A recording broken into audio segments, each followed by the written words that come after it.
మీరు next movie ఏదన్నా కొంచెం గట్టి కొట్టండి అనగానే మీరు నీ మీద ఒట్టు అదే పని మీద ఉన్నారని అన్నారు కదా, you going to come back అనేది సందీప్ అన్నాడు. నేను అదే పనిలో ఉన్నాను doesn't mean it.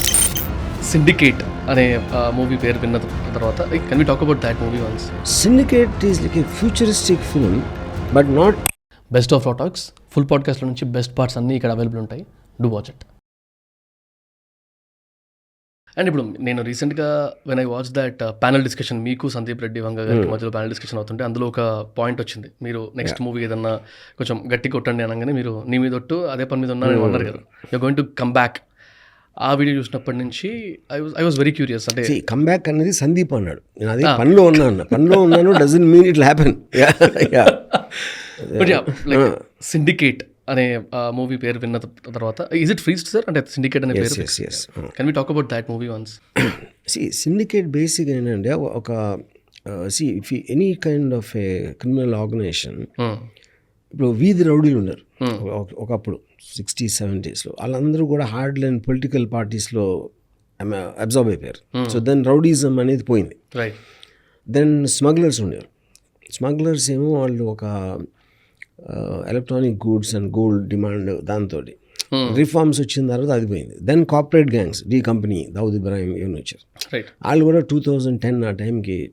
So as we speak 10-15 yearsలో అసలు క్రిమినల్ ఆర్గనైజేషన్ లేదు. సేమ్ థింగ్ విత్ టెర్రరిస్టులు కూడా, Black September and then al Qaeda తర్వాత ఐసిస్, ఇప్పుడు లేటెస్ట్ హమసి అని you know. So the Syndicate is like a futuristic film but not in sci-fi. It can happen tomorrow, it can happen next week. అంటే ఇప్పుడు September 11th 9/11 attack అయినదే, September 10th కూడా Al-Qaeda అని ఎవరు తెలియదు.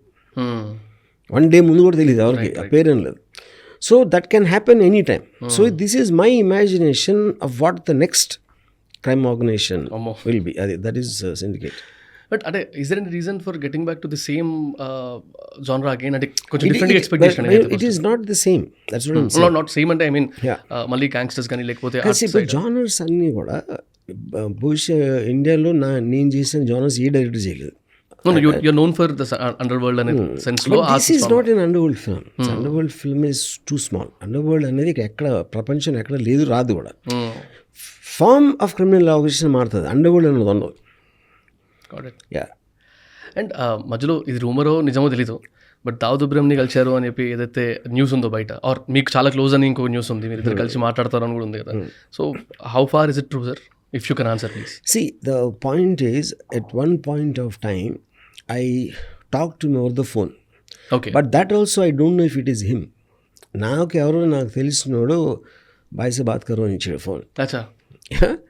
అంటే I know he is very close to that guy. Okay, the one who called you. Nobody heard the voice. అది కూడా నా ఫోన్లో అతను ఫోన్లోంచి మాట్లాడిచ్చాడు. So as per him it is him. So I would know. నేను ఎలాగ చెక్ చేస్తాను, నేను మనిషిని చూడకుండా. ఇది ఎన్ని ఇయర్స్ కింద? Around 15 years back. Oh, okay. And what was the reason, if we can know? That was very he just talked about company for some time. Yeah, it's very very formal, nothing. Yeah. And మీరు జనరల్గా కూడా ఏదన్నా biopic కానీ ఇట్లాంటి తీసేటప్పుడు, gangsters గురించి తీసినప్పుడు కానీ జనరల్గా కూడా మీరు జైల్స్లో కానీ అక్కడ కూర్చొని వాళ్ళ క్రిమినల్స్తో కూడా మాట్లాడడం, లేకపోతే అక్యూజ్డ్ పీపుల్తో కూడా మాట్లాడడం బాగా. So can you do you remember any weird thing that you can never forget అంటే అట్లాంటి ఇన్స్టెన్సెస్లో? అంటే ఇప్పుడు నేను ఒక పర్టికులర్ పర్సన్ తోటి is got more than record of 21 murders.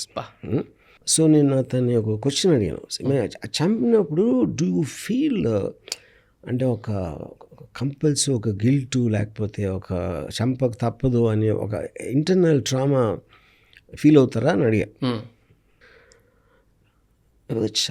I feel very happy అని చెప్పాడు. ఐ వాజ్ షాక్డ్, ఎందుకంటే చంపడం హ్యాపీగా ఎట్లా ఉంటుంది. Then he said, see I'm killing for a reason, so I think of it as a success. The reason why I want to kill him నా దగ్గర ఉండదు ఆవిడ, లేకపోతే ఎందుకు చంపుతాను నేను? అప్పుడు నా రీజన్ కోసం వర్క్ చేసి ఆయన చంపినప్పుడు నేను హ్యాపీగా ఫీల్ అవ్వ ఇంకేం ఫీల్ అవుతా అన్నాడు. I never thought of it that way. Not that all murders happen because of that, that's very issue. And then then I asked him, ఇప్పుడు ఇంత సెక్యూరిటీ ఉంది కదా మీకు, ఇప్పుడు ఇయర్స్ అయిపోయింది, ఇప్పుడు థ్రెట్ ఎక్కడ ఉంటుంది అంటే, he said, see, I killed so many people and the people belong to them. I don't know who will be maintaining a grudge. Right. ఎవరెప్పుడు చంపేస్తారో తెలియదు కదా. Yeah. So because I can't keep track of all of them, it's better to try and protect myself. Yeah. Right. Thanks for watching the clip. Full podcast చూద్దాం అనుకుంటే watch it here.